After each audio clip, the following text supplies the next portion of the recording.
Alright, I'm here once again on the Swiss Alps ski jump ramp and BeamNG.drive. We're going to test the last of the cars that we haven't tested here. First up is the ETK 800 series, which I believe is reminiscent of something like the BMW X3. So it's time to take this crossover down the ramp. This car does have all-wheel drive, so if it loses one of its drive shafts, it still has a chance of pulling away. And in the air it goes!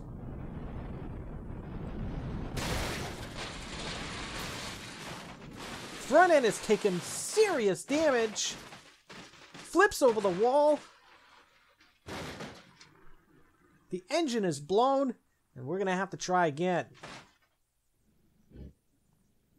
Second attempt for the ETK 800 series. As it speeds down the ramp, I'm going to have to think of something to keep this car, just give this car a better chance of survival. It's rolling to its right.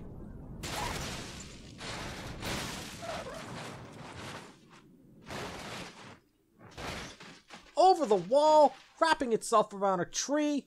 And we're going to have to give this car one more go.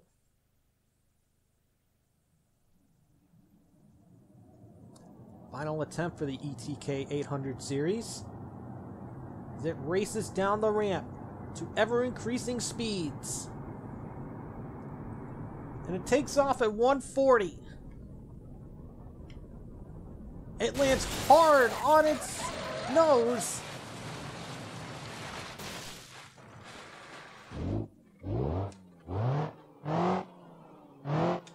And unfortunately, it doesn't seem like it's going to be able to continue.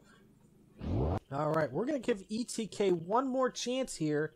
Here is the K-series, which is reminiscent of the current BMW 4 series, with a little bit of Lexus influence in the design. Anyways, here it goes down the ramp.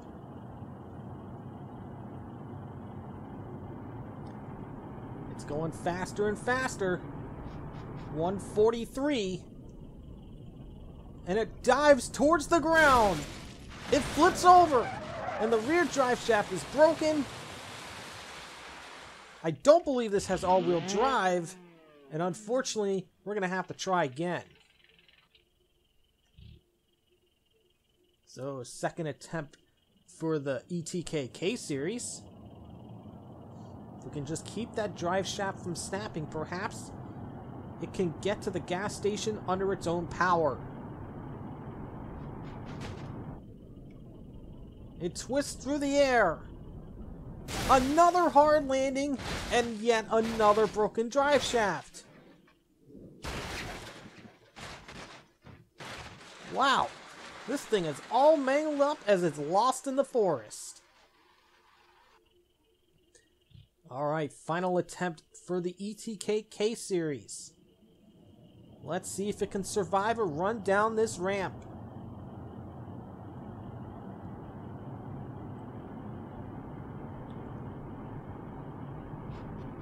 And in the air it goes! Yep, you guessed it, another broken drive shaft. The body is flat as a pancake as well. And unfortunately, the ETK K-series, or at least this particular version, ain't gonna survive a big jump like this. Alright, our next vehicle here is the Hirochi Sunburst, which looks like a cross between a Nissan Sentra or perhaps Altima and a Mazda 6. So it's time to take this sporty coupe down the ramp. This does have all-wheel drive, so if it breaks a drive shaft, perhaps it can still get away. It takes off at 140. Hard into the ground. The rear drive shaft is broken. The body has taken serious damage. And it ultimately lands on its lid. And that means we're going to have to give the Sunburst another go. So, second attempt for the Sunburst as it speeds down the ramp. It takes to the sky. It's twisting to its right.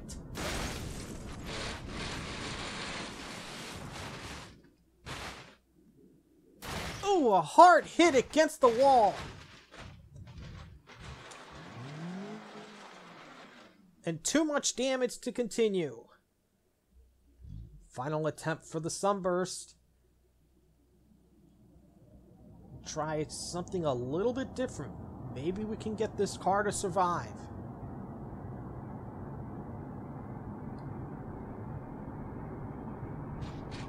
And in the air it goes.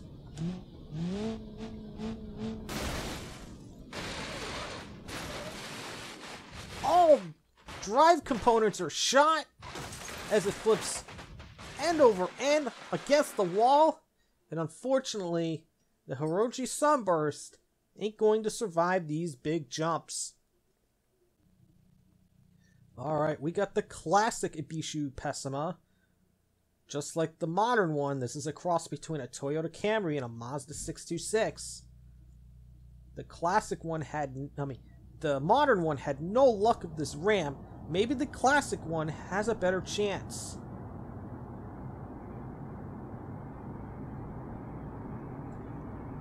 Reaching 140 miles an hour as it takes to the air. Lands hard up front. And a drive axle is broken as it rolls like crazy. Perched up against the wall. Unable to continue. Second attempt here for the classic Pessima.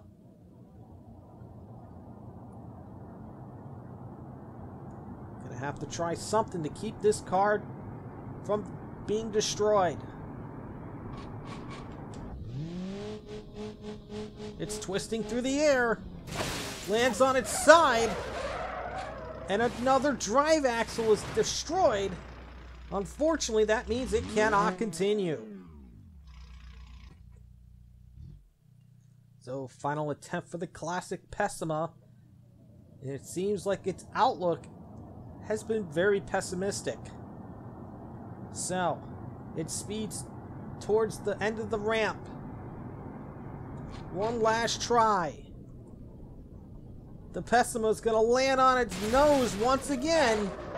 And unfortunately, with no drive, oh my goodness, flying through the air. The classic Ibishu Pessima, unfortunately, isn't going to survive here. Alright, we have the Gavril Bluebuck, which is a full-size American muscle car.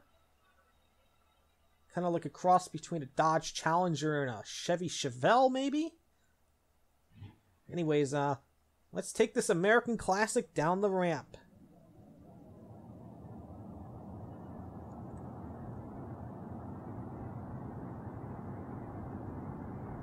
Constantly accelerating.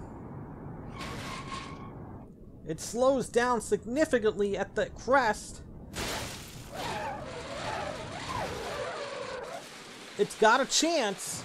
The right front axle is damaged.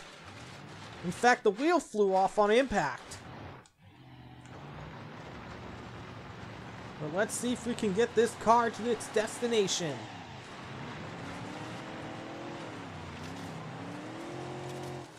Unfortunately, it's high-centered, and we're going to have to give this car another go. So, the second attempt for the Bluebuck as it races down the ramp.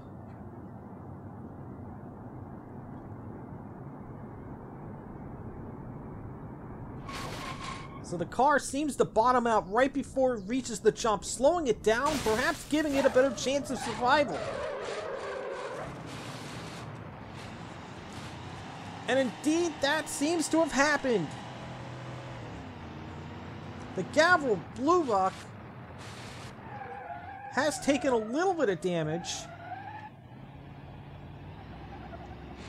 It's chattering a little bit. but nothing that he can't seem to handle. So our first successful car of the day is the Gavril Bluebuck. And we're going to see if we can coax it to do a donut or two. Okay, maybe not. But to the gas station it goes. The surviving Gavril Bluebuck. And our last car of the day is the Hirochi SBR4. Which is kind of reminiscent of what an Audi R8 would look like if it was shrunk. Anyways, let's take this car down the ramp.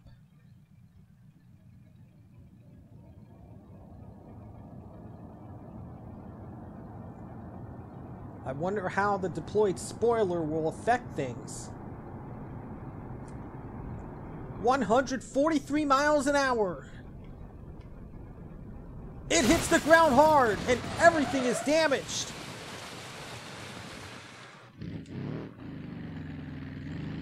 The body has taken too much damage and therefore it's stuck, unable to continue. It seemed to have had a good landing though, so maybe this car has a chance. But let's find out as we take it down the ramp again.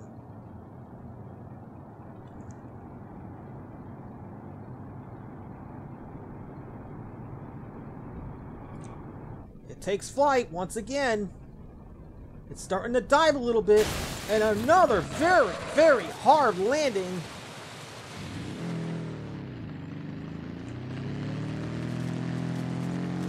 And just like the first jump, the car is stuck in the sand, unable to continue.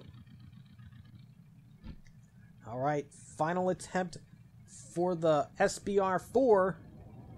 This car has all-wheel drive, but it's been snapping front drive shafts on impact.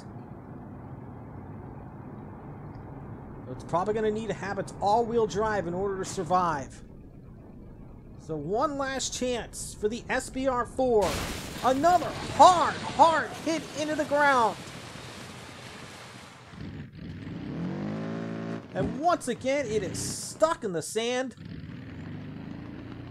Unable to continue. And that'll do it for the SBR4. Alright, we've got the Gavril H-series once again. A second attempt. Hopefully, it can survive unlike the first time around. So let's take this van down the ramp.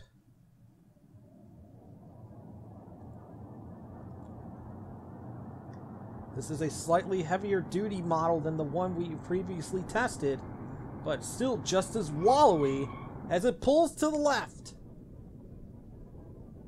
Very hard impact to the front. Absolutely. Oh my goodness. What damage. The van is pancaked. And needless to say, we're going to have to give this one another try.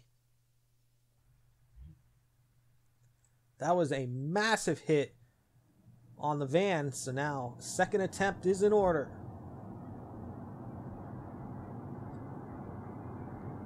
Again, like I said before, this van is very difficult to control at high speeds as it pulls to the left again.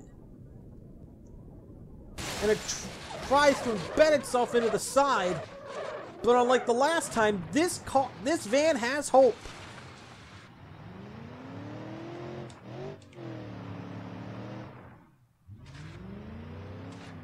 It has sustained heavy damage to its body, and it pulls hard to the right.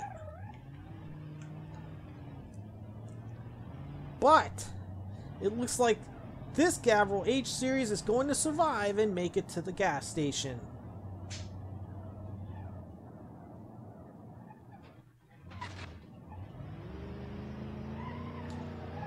So the Gavril H-series redeems itself after the failure of the first time. Alright, we're going to be giving the Gavril Grand Marshal another go at it. The first time it failed, as it had a couple of unfortunate landings, so we beefed this one up just a little bit in hopes of survival. This undercover police package Grand Marshal races down the ramp and takes to the air. Diving nose first into the ground. And it seems to have taken little damage at most.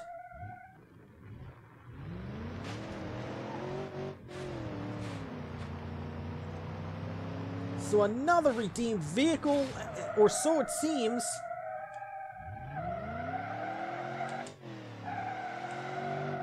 The Gavril Grand Marshal is going to make it with little issue to its final destination, which is the gas pump.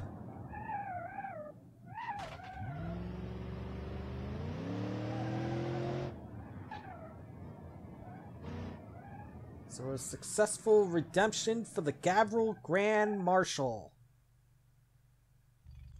Alright, we're going to give the Ibishu Miramar another chance.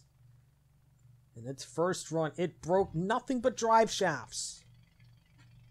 But maybe this time, with slightly different specs, survival may be hopeful.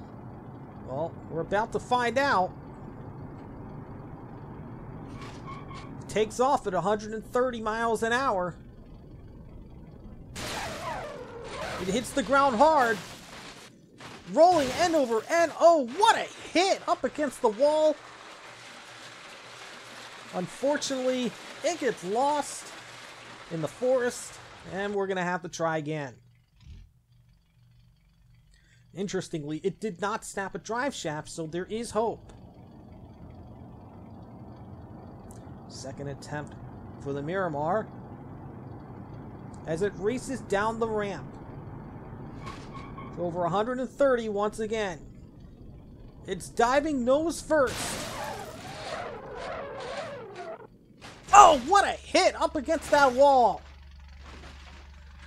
And we're going to have to give the Miramar one more attempt. Final attempt for the Ibishu Miramar. This time it's not snapping drive shafts on impact. Instead, it's losing control and hitting the wall hard.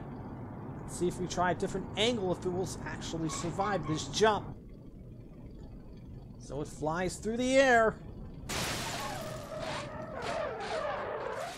Doesn't seem to be any crippling damage.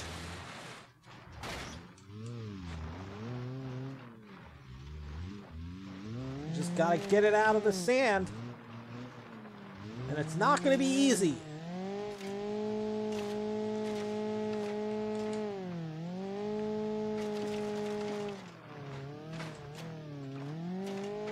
We're not giving up just yet. Just has to find a little bit of traction. Which it is having a hard time trying to do, is put the power down. As there is some body damage.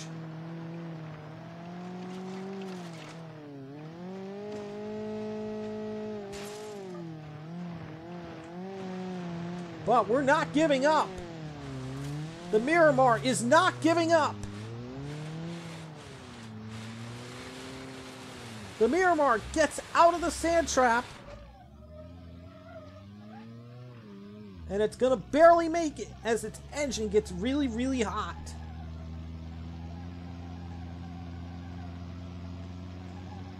There's obviously heavy damage to the vehicle, but the Miramar finally makes it to its destination.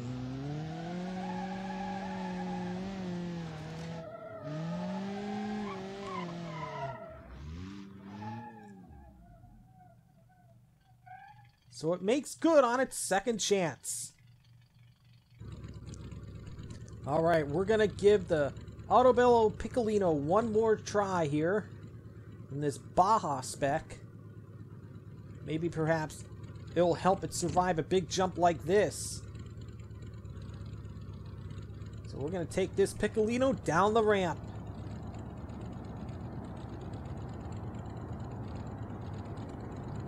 As it races towards the bottom. 130 miles an hour as it takes to the sky. And the Piccolino seems to have just shrugged off that hit. Unfortunately, it has a very high center of gravity, or at least this particular one does. Either that or the tires just dug into the ground. And we're going to have to give the Piccolino another go.